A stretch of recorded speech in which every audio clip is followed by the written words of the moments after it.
जय श्री कृष्णा। चलिए कार्तिक मास के चौथे अध्याय का श्रवण करते हैं। नारद जी ने कहा, भगवान विष्णु मछली का स्वरूप लेकर सागर में आ गए। उस समय पर्वत पर तप कर रहे महर्षि कश्यप अपनी अंजलि में जल लेकर खड़े थे। भगवान उनकी अंजलि में जाकर गिरे। महर्षि कश्यप ने दया करके उन्हें अपने कमंडल में रख लिया। जब मछली उसमें ना समाई तब उसे कुएं में डाल दिया। कुएं में भी ना समाई तब उसे तालाब में डाल दिया। तालाब में भी ना समाई तब उसे समुद्र में डाल दिया।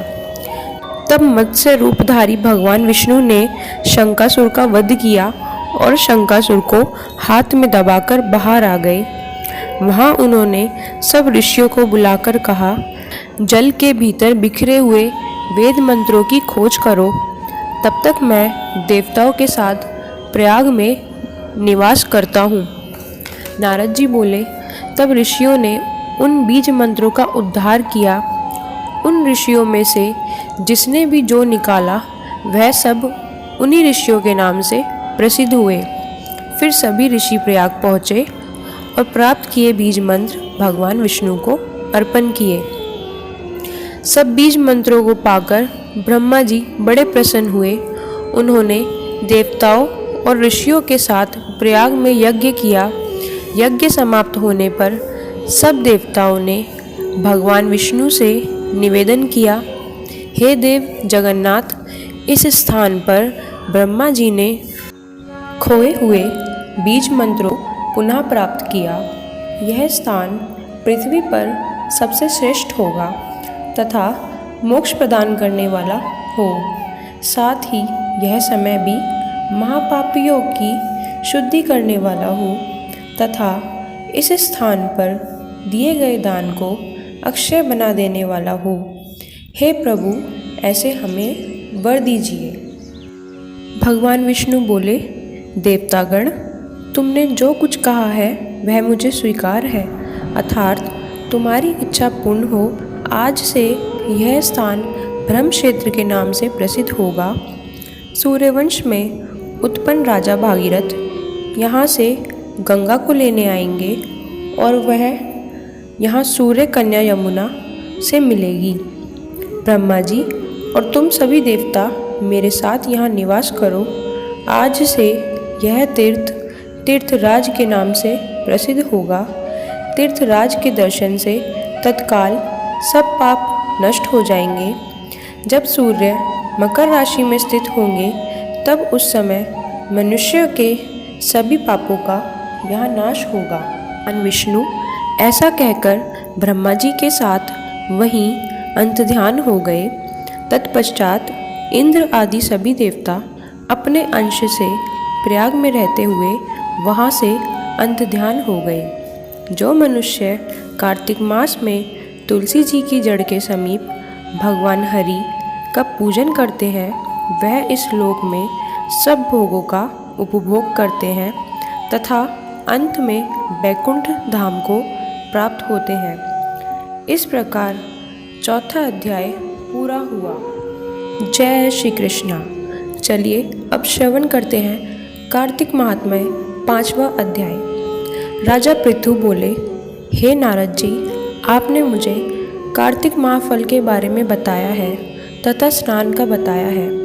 अब अन्य मासों में विधि विधान से स्नान करने की विधि नियम और उद्यापन की विधि भी बताइए। देवऋषि नारद ने राजा पृथु की बात पर कहा, हे राजन, आप भगवान श्री हरि विष्णु जी के अंश से उत्पन्न हुए हैं। आपसे कोई बात छिपी नहीं है। अब मैं आपको नियम बताता हूँ। आश्विन मास में शुक्ल पक्ष की एकादशी से कार्तिक मास के व्रत करने चाहिए।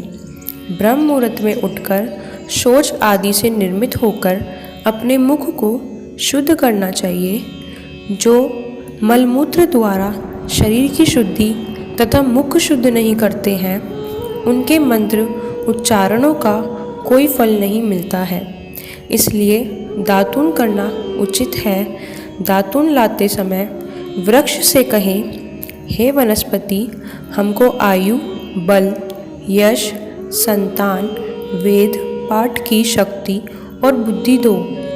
इस मंत्र को पढ़कर गूलर आदि किसी दूध के वृक्ष की 12 अंगुली लंबी दातुन लाए, परंतु व्रत के दिन ऐसा ना करें। परंतु षष्ठी तिथियों, अमावस्या, नवमी, चंद्रमा, सूर्य ग्रहण के दिन दातुन न करें तथा कटेरी, संभालू, कपास, पीपल, वट आदि बिना सुगंध वाले वृक्षों की दातुन ना करें।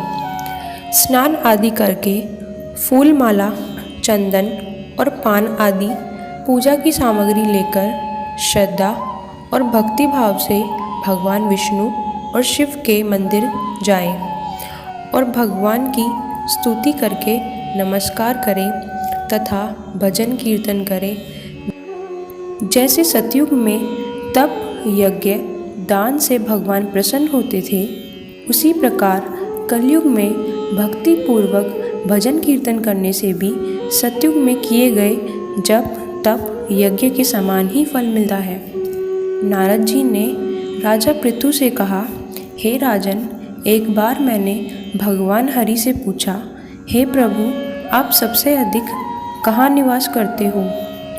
प्रभु ने उत्तर दिया, कहा, हे नाथ, बैकुंठ या योगियों के हृदय के साथ साथ जहाँ मेरे भक्त मेरा कीर्तन करते हैं, मैं वहाँ भी अवश्य निवास करता हूँ।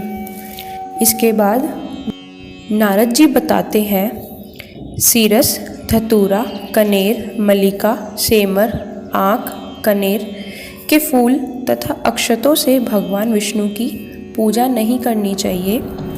कंठ, जूही, मालती और केवड़ा के पुष्प से भगवान शंकर का पूजन नहीं करना चाहिए। जिन देवताओं की पूजा में जो फूल वर्जित है, उनसे उनकी पूजा नहीं करनी चाहिए।